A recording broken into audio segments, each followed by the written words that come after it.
captivity could taste of the showbread. And the priest said unto David, have you been pure? Have you remained holy? Have you remained in constant prayer? And David knew he wasn't praying like he should have been praying.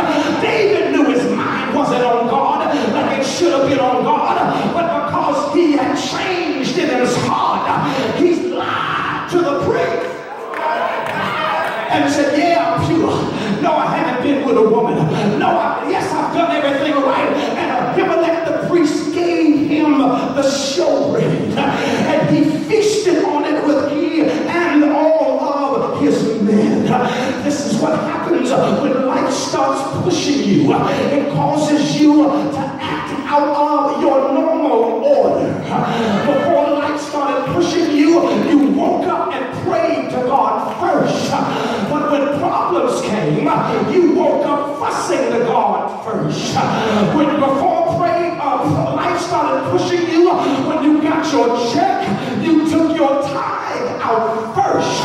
But when life started poking you, you said, well, I deserve to treat myself to something. I'm going shopping first, and whatever's left over, I'll let God and my bills divide it up. Oh, glory be to God. And so he changed protocol.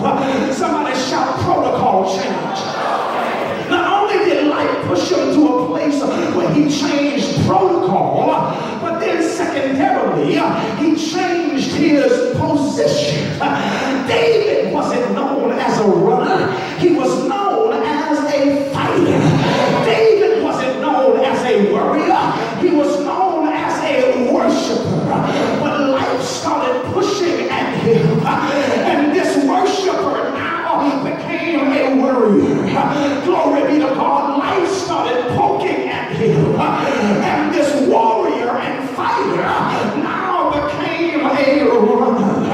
And I don't know where you're sitting or where you're watching from, but there's somebody in the room that's honest enough to admit that I've allowed the pressure of life to make me change protocol and my position. There was a period in your life where you assumed the position of praise, but now you got the position of I can care less.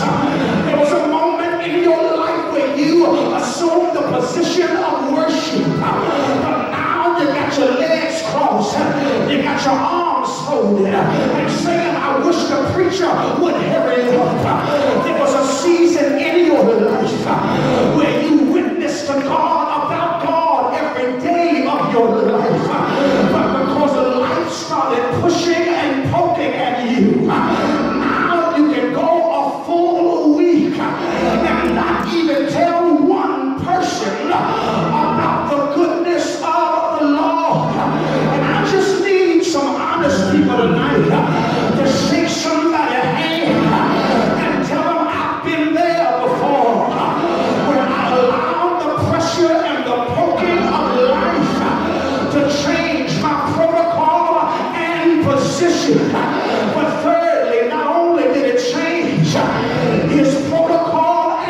this. I don't know what's gotten into you. Jesus.